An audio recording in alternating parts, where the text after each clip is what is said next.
Wardamina Panggilan Putih. Putih. Dari Fakultas Agama Islam, Prodi Komunikasi Penyiaran Saud. Mohon petunjuknya agar kami, mahasiswa baru Universitas Islam Syariah, agar dapat meningkatkan mentalitas dan kualitas kami untuk bisa menjadi generasi yang buruk. Terima kasih.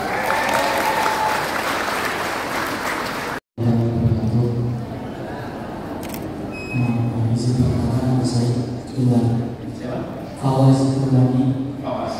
dari Fakultas Agama Islam Prodi Pendidikan Agama Islam.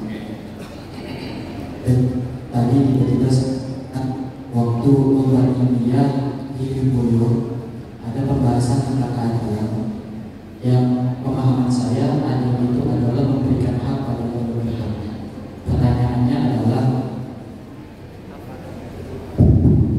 apakah sudah termasuk dari bentuk adil bagi ormas yang mendapatkan hak lebih memandang karena mereka itu mayoritas?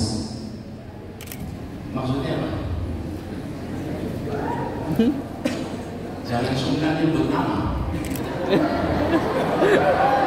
Mahasiswa jangan takut.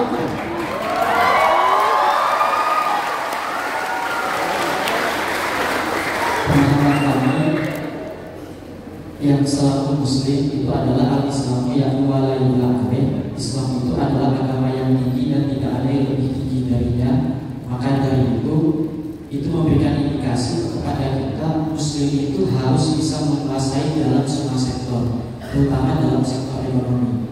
Makanya ada salah satu ormas muslim, mungkin dia itu karena mayoritas, diberikan hak lebih yakni tambang supaya bisa bersaing dengan tokoh-tokoh Cina di sana.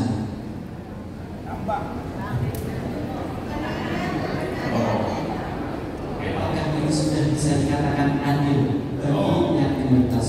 Ya. Oke. Salam. Ya. Perkenalkan Pak, nama saya Rizka Dian Fabriani dari Fakultas Kesehatan. Panggilannya Rizka. Saya lanjutkan dari S1 keperawatan. Rizka. Ya, Rizka.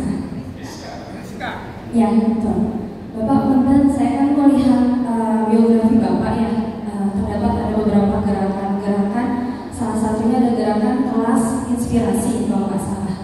Nah, itu bagaimana menerapkan gerakan kelas inspirasi di mahasiswa, tapi khususnya kayak saya kan ini lanjutan ya Pak.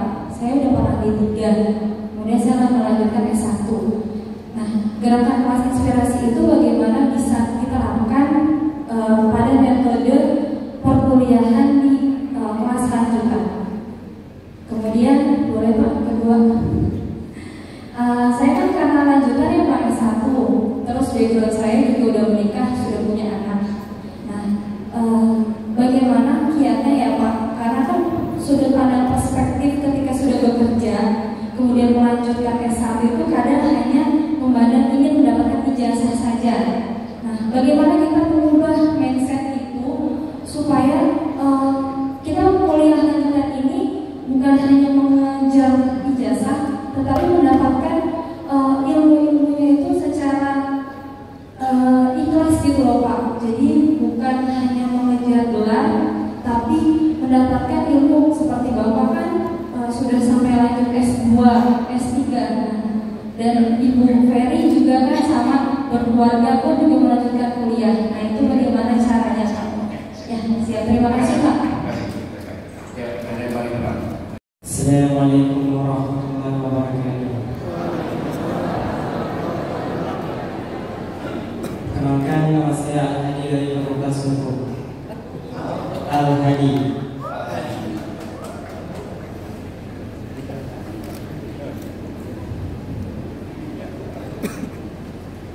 Kami tiap mahasiswa itu kata Bapak harus berpikir secara kritis. Tapi terkadang tidak semua mahasiswa itu berpikir secara kritis. Apa sajakah faktor yang menghambat kita sebagai mahasiswa tidak bisa berpikir secara kritis. Itu saja.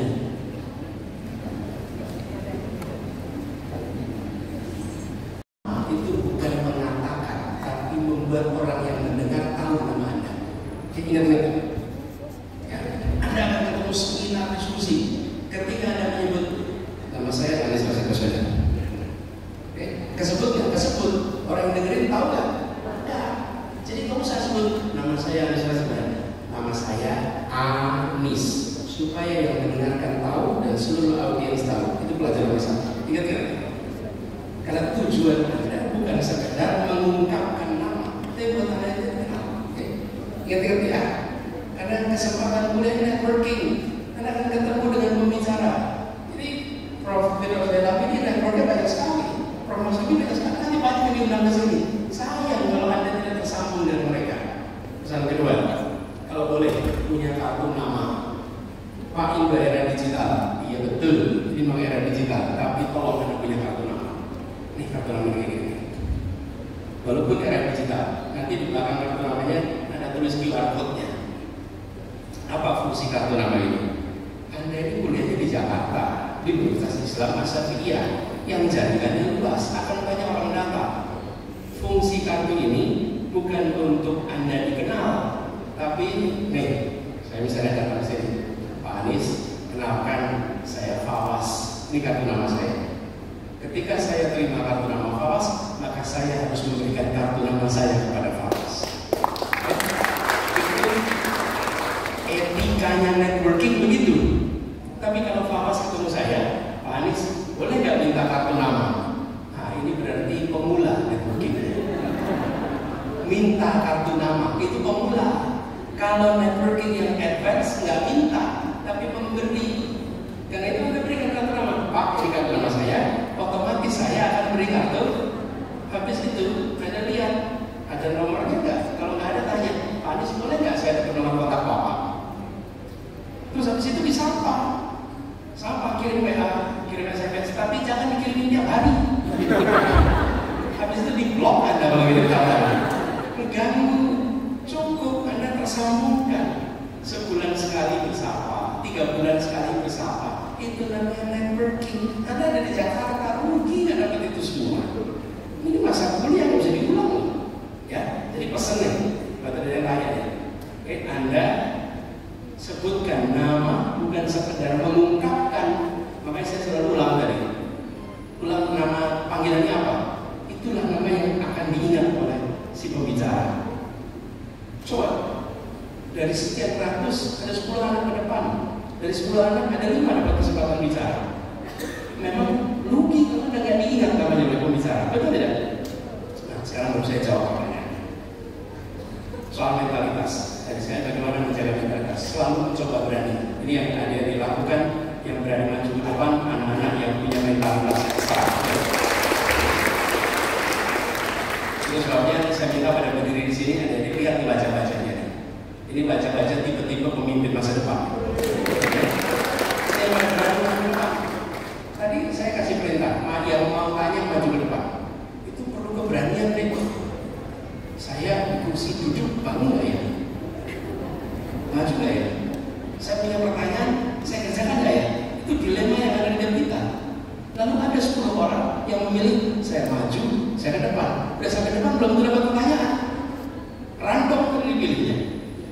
Tapi itu cara menumbuhkan. Sering-seringlah berani mencoba. Setiap berani mencoba, Anda ada penguatan atas kemampuan mental Anda menghadapi hal-hal baru selama perjalanan sendiri. Awas, bertanya soal ormas dan tambang. Saya usul Anda bikin paper soal ini. Jangan dijawab pada Anies. Anda bikin paper soal ini. Kaji soal ini. Plus minusnya apa? Manfaat mudaratnya apa? Implikasi sosialnya apa? Implikasi politiknya apa? Sejarahnya seperti apa? Jadikan paper itu sebagai kajian Anda terhadap kebijakan ini. Oke? Karena ini bukan untuk dijawab sekedar pro kon, tapi dijadikan sebagai bahan Anda untuk menulis secara kritis, melakukan riset dengan metode ilmiah yang benar, dan sampai pada kesimpulan. Mudah-mudahan nanti papernya bisa dipublish di salah satu jurnal. Rizka, gerakan kelas inspirasi. Gerakan kelas inspirasi itu adalah sebuah gerakan mengundang profesional yang sudah bekerja untuk kembali ke SD, SMP, SMA dan menceritakan profesinya supaya jadi inspirasi. Kenapa itu dibutuhkan? Ada di semua, mimpi adalah fungsi dari pengetahuan. Fungsi itu artinya begini, yang Anda mimpikan adalah yang Anda ketahui. Kalau Anda tidak ketahui, Anda tidak boleh memimpikan. Contoh, kalau seorang anak tidak pernah tahu apa itu astronot, maka dia tidak pernah bermimpi jadi astronot. Kenapa? Karena dia nggak tahu astronot. Karena itu kalau pengetahuannya diperluas, maka mimpinya jadi luas. Nah, siapa yang perluas mimpi? Yang perluas mimpi adalah kaum profesional ini. Saya ke kampung-kampung, waktu di kampung di Jakarta, saya tanya kalau mau gede pada jadi apa? Hampir semua jawabannya, anak di kampung ini mereka kepengen jadi orang, misalnya, pengen jadi apa? Pengen jadi polisi, pengen jadi supir taksi, pengen jadi satpol PP.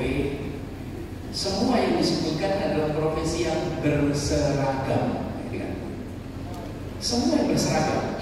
Jadi dia kepengen profesi-profesi berseragam karena itu yang dia ketahui sebagai profesi. Yang tidak berseragam dia tidak tahu profesinya. Nah, dengan seperti itu ini repot deh kalau mereka hanya tahu profesi orang-orang yang berseragam. Datangkan anak-anak yang tidak berseragam menjadi cerita tentang profesinya sehingga wawasannya luas, mimpinya jadi tinggi. Ya. Itu ya jawabannya. Bagaimana diterapkan metode pendidikan? Adik-adik undang saja yang sudah berhasil di bidang Anda untuk datang ke kelas. Minta dosennya untuk undangin supaya mereka menambah wawasan, menambah pengetahuan dan seolah nambah mimpi kita. Lalu bagaimana jangan hanya kejar ijazah tapi belajar beneran. Oh ya, ijazah itu hanya kode, tapi sesungguhnya proses pembelajaran yang dibutuhkan. Jadi buat Rizka yang rajin belajar beneran dan manfaatkan alat ini. Semua HP di sini. Ini alat bisa menyambungkan dengan masa depan. Tapi banyak dari kita yang menggunakan alat modern ini untuk malah melanggengkan hubungan tradisional masa lalu. Ya, teman sama teman SD, teman SMP, teman SMA, teman sekampung. Ya kalau itu nggak perlu HP canggih-canggih. Oke, kalau Anda punya HP ini, Anda harus bersambung dengan misalnya pusat-pusat penelitian terkemuka di bidang Anda, ahli-ahli terkemuka bidang Anda. Anda sudah teman dengan mereka. Rugi punya alat begini nggak nyambung, sehingga jaringan Anda itu melampaui batas teritorial geografis. Di situ Anda belajar dan setiap kali ada karya baru Anda dapat. Jadi gunakan alat ini untuk membangun masa depan, bukan merawat masa lalu saja. Banyak dari kita cuma merawat masa lalu, gitu ya. Kemudian tadi bagaimana tidak semua mahasiswa berpikir kritis kan? Bukan hanya mahasiswa, banyak dari kita yang sudah sarjana pun belum berpikir kritis. Jadi Pak Hadi, tingkatkan itu. Usul saya, Anda pergi ke online, cari materi-materi untuk meningkatkan berpikir kritis. Tanyakan metode-metode untuk melakukan berpikir kritis. Adik-adik, saya mau tanya di sini, berapa yang sudah menggunakan AI? Acungkan tangan. Yang belum segera pakai. Kalau dulu kita tanya sama Google, sekarang tanya sama AI. Tanya bagaimana menumbuhkan kemampuan berpikir kritis. Lalu Anda lihat step by step. Ini era abad 21. Ini contoh. Dulu saya mengelola program Indonesia Mengajar. Itu pernah beberapa kali dalam saya sosialisasi ada peserta yang tanya begini, Pak Anies, apa syarat menjadi pengajar muda? Apa syarat ikut Indonesia Mengajar? Lalu jawaban saya, Anda tidak usah ikut program Indonesia Mengajar. Kenapa? Karena pertanyaan Anda bisa dijawab di Google. Nggak perlu tanya sama saya.